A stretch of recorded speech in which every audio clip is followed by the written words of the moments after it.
किसान भाइयों, आज के वीडियो में हम जानेंगे कि जब हम धान की खेती करते हैं, धान की फसल लगाते हैं, तो हमारे धान की फसल को जब लगभग 25 से 30 दिन की अवस्था की हो जाती है और हमारे खेत में हम पानी को अच्छी तरीके से जमने देते हैं, तो इस समय हमारे धान के प्लांट पर ये देख सकते हैं बहुत ही ज़्यादा काई हो जाता है। तो आज की इस वीडियो में हम जानेंगे कि यह जो काई है, शैवाल है, यह धान की फसल को किस तरीके से नुकसान पहुंचाता है और इसको नियंत्रण करने के लिए आप क्या क्या कर सकते हैं, कौन कौन से दवाई को डाल सकते हैं। तो किसान भाइयों, सबसे पहले तो हम बात करेंगे कि जो शैवाल है, काई है, ये हमारे धान की फसल को किस तरीके से नुकसान पहुंचाता है। तो किसान भाइयों, जो काई है, शैवाल है, ये पानी के ऊपर तैरता रहता है और जब हम खाद की पहली डोज हो या दूसरी डोज जो भी खाद हो हम डालते हैं, तो जो खाद है डायरेक्ट ये काई के ऊपर गिरता है, ये जमीन तक नहीं पहुंच पाता है। जमीन तक नहीं पहुंचने के कारण जो खाद है ये हमारे पौधे तक नहीं पहुंच पाता है। इससे हमारे जो पौधे की ग्रोथ है, जड़ों का विकास है, कंसों कल्लों का विकास है, यह कम रह जाता है।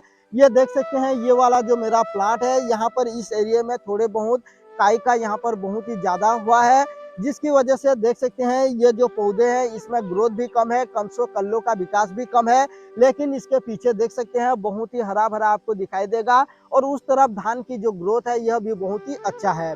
तो किसान भाइयों, अब जान लेते हैं इसको नियंत्रण करने के लिए हम कौन कौन से दवाइयों को डाल सकते हैं। तो किसान भाइयों, सबसे बेस्ट है तो जो घर में पोताई करने वाला चूना होता है, उस चूना को आपको खाद की पहली डोज के साथ प्रति एकड़ 5 किलो लेना है और उसे मिला करके आप छिड़काव कर देंगे, तो आपके धान के फसल में जो भी 5 से 10% जो काई हुए हैं, शैवाल हुए हैं, वो पूरी तरीके से खत्म हो जाएंगे और बिल्कुल भी नहीं होगा। इसके अलावा आप यूपीएल कंपनी की कुप्रोफिक्स फंगीसाइड के नाम से आता है, जिसमें कॉपर सल्फेट और मैंकोजेब का कॉम्बिनेशन है। इसे भी आप खाद की पहली डोज के साथ मिला करके दे देते हैं, तो भी आपके खेत में जो शैवाल है, काई है, ये बिल्कुल भी नहीं हो पाएगा और जो भी हुआ है वह भी बहुत ही अच्छी तरीके से मर जाएगा। इसके अलावा आपको जो नीलात होता है यानी कि कॉपर सल्फेट होता है, उसे भी आप खाद की पहली डोज के साथ यदि मिला करके देते हैं, तो आपके जो धान की फसल है इसमें काई का निर्माण बिल्कुल भी नहीं होगा और आपकी धान की ग्रोथ भी बहुत ही अच्छी से दिखने को मिलेगा।